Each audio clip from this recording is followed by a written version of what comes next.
What's on, ladies and gentlemen? My name's Ross, I like games, and today we've got 7, count them, 7 new Transformers TCG battle cards that we need to be having a look at. Now, they are coming out in the Blaster vs Soundwave deck.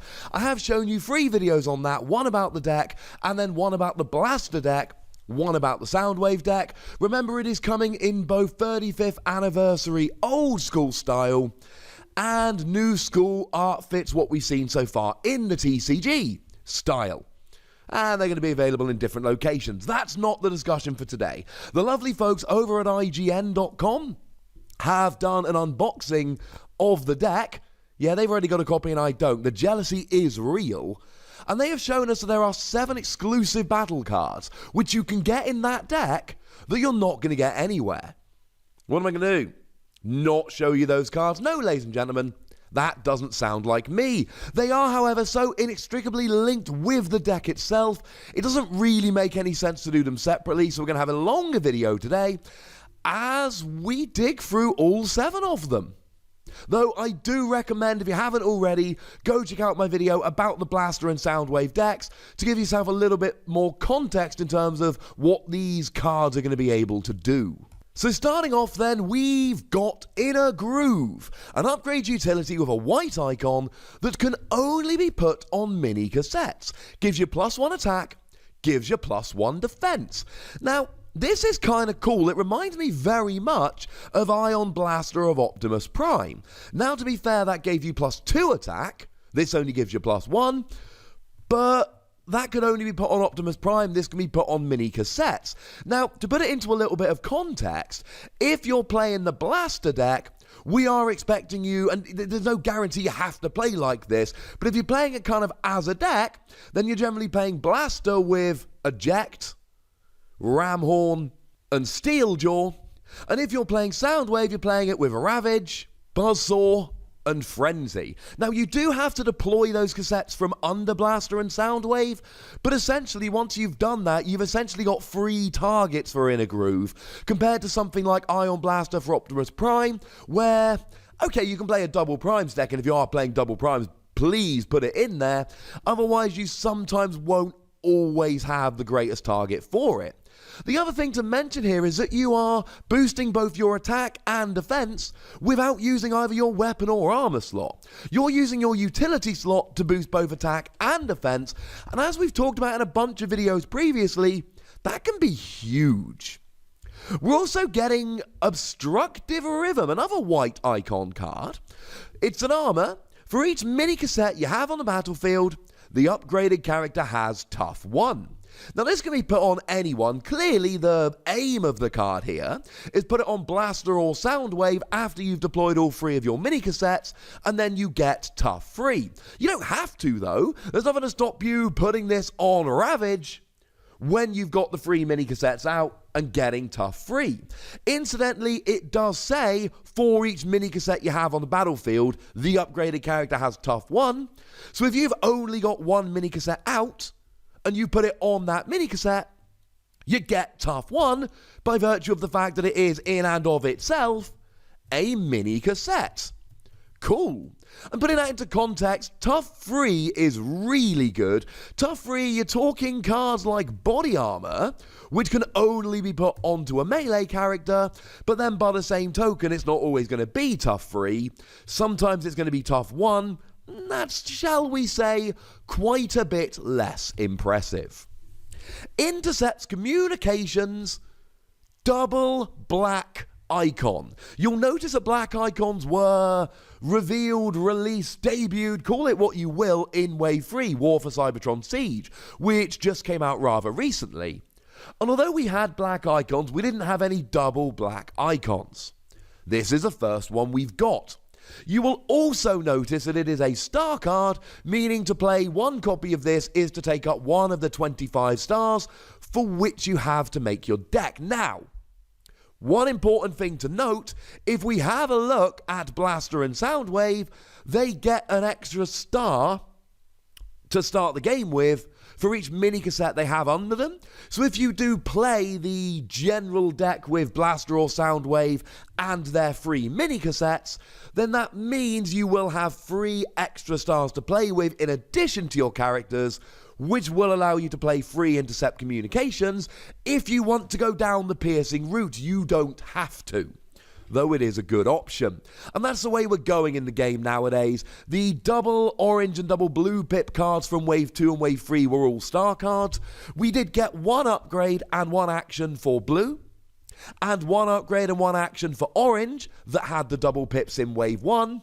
But now they've got to all be star cards. If they're not all star cards moving forward, you allow someone to just get an entire deck of double orange, double blue, double black, whatever it might be, pips, and it just makes the game a lot less interesting. It takes the variance out of it because you know you're going to hit the double pips every time, and that's a lot less fun.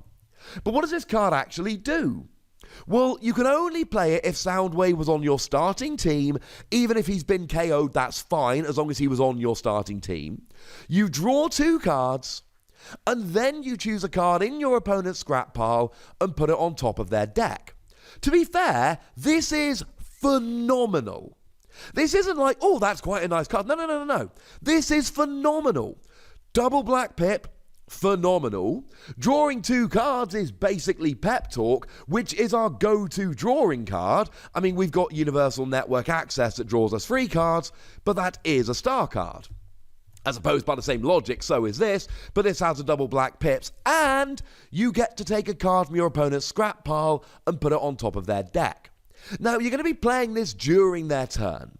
So generally speaking, shortly after you play this, you're going to be attacking. So just put a card on top of their deck, maybe one that has no battle icons like I Still Function, or maybe a card that has blue battle icons like Energon Axe. Whatever it might be, you put a card on top of their deck so that when you go and attack them, they are not flipping over what they want to be flipping over, and you can have a jolly old lot of fun with it.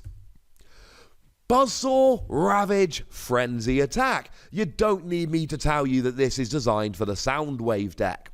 Once again, we have a black pip, so frankly, the card designers here are saying, look, if you want to play Soundwave, might we suggest you go black pips here? Might we suggest you go for a little bit of the old Pierce? Black pips, every time you flip 1 while attacking, it gives you Pierce 1 until end of turn. It does nothing when defending. But it is very much a Soundwave deck. If you have Buzzsaw on the battlefield, draw a card. That's fine, but drawing 1, as we said, is significantly weaker than Pep Talk. If you have a Ravage on the battlefield, do 1 damage to an enemy, well, this basically makes it zap with an orange icon. That's actually really good. The drawing 1 card on its own isn't great, but the doing 1 damage on its own is pretty good. Back in the Devastator deck, which was released around the same time as Wave 2, we got Heavy Landing, which is do 1 damage with a blue icon. Well, now we've got do 1 damage with a black icon. This is just the black icon version of Zap or Heavy Landing. So actually, even if that's all it did, this would be a good card. If you have Frenzy on the battlefield, your opponent chooses one of their armors and scraps it. So we're back to being kind of underwhelming here, because this is essentially Vaporize, except Vaporize lets you get rid of any upgrade, and this only lets you get rid of an armor. Drawing a card, fine, not amazing. Getting rid of an armor, fine, not amazing. Doing 1 damage, good. But it depends when you drop this. If you can drop this with all 3 of your mini cassettes out as a Soundwave deck, you're drawing a card and doing a damage and scrapping one of your opponent's armors. That, ladies and gentlemen, is phenomenal. But if you drop it and you've only got Frenzy on the battlefield and all you're doing is discarding 1 armor, I'm afraid at that point I become significantly less impressed. We are getting Recover Cassette. Now, I adore Recover Cassette. We'll get to that in a moment. It's got a blue icon, good while defending, bad while attacking. If you have Blaster or Soundwave on the battlefield, so we're back to cards that can be used in either of the decks here, you may put one of your mini cassettes from the battlefield under it. If you do repair 1 damage from one of your characters, then put this card in the KO area. Now, the reason this is funny is because in Nagel's notes yesterday, the day these cards were revealed, the lead designer of the game basically said, we're not making, very deliberately, cards that put themselves in the KO area that are battle cards because it would allow you to cycle through your deck too fast. And that's one thing to notice about Recover Cassette. If you play 3 of these, by which I mean physically play them during a game, you end up with a 37 card deck, which means you are cycling through your deck that little bit faster than your opponent will be. You are cycling through your deck 7.5% faster than you would be, because you're taking out 7.5% of the cards in your deck. And that means that those other cards are going to come around a little bit more often. But this is a really good card. I mean, repairing 2 damage is Medic. And Medic is a good card. Medic is a card that sees a bit of play. Medic is, well, put it this way, it doesn't have a battle icon. And the general rule of cards is that the battle icons, they're there to even them out, so to speak. So generally, if you see a card that has no battle icons, the reason it's got no battle icons is because it's just a bit good. So the healing 2 in and of itself is really, really good. But what you're doing here is putting one of your mini cassettes from the battlefield under Blaster or Soundwave. And what that basically means is you get to bring it back out again. Now, I believe they would essentially come out fully healed, so if they've got damage on, I believe they lose it. We will need some confirmation on this, but essentially you're resetting them to the beginning of the game. Now, this is really important, because both Blaster and Soundwave have extra good stuff that happens when you deploy a cassette from under it. So if we have a little bit of a look at Blaster in bot mode, when you flip to this mode, deploy a mini cassette from under this to the battlefield in bot mode, when you do, play the top card of your deck. That's brilliant, ladies and gentlemen. That's absolutely wonderful. I'm a big fan of that. Now, Soundwave, when you flip it into bot mode, you deploy a mini cassette from under it, look at your opponent's hand, choose a card from it, and put it on top of their deck, which essentially means you are fixing the top card they're going to be flipping when you attack.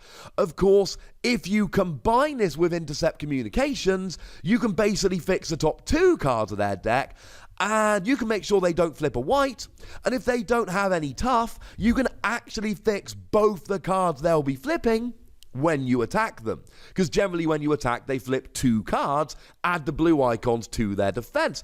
That's kind of fun, ladies and gentlemen. So make no mistake about it, this is another really, really good card that is going to be great in Blaster and Soundwave decks. They've not made it a star card, but making it go to the KO area after you use it is their way of saying it's really good, let's give a significant downside.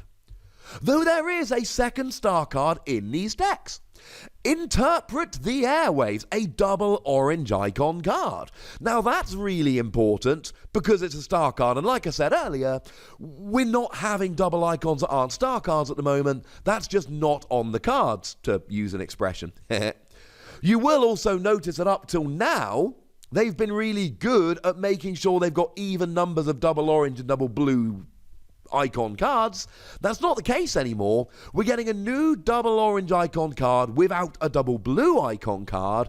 It will be interesting to see if Transformers at some point in the future release a double blue on its own.